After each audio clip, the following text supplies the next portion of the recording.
Side पे हो जाओ, साइड पर तस्वीरें ले जो लेना है, साइड पे हो जाओ ना यार, वे झूठा ही बनना है।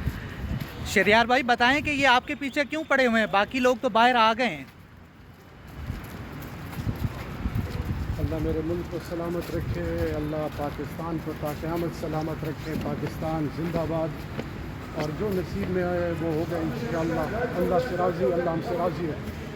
इमरान खान की गिरफ्तारी का सुन के आपको कैसा महसूस हुआ था पहले टाइम?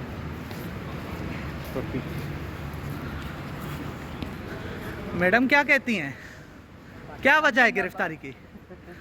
MPO क्या आपने वैसा क्या जुर्म किया है? इनको पता हो गया, पता चलेगा ना।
ये अदा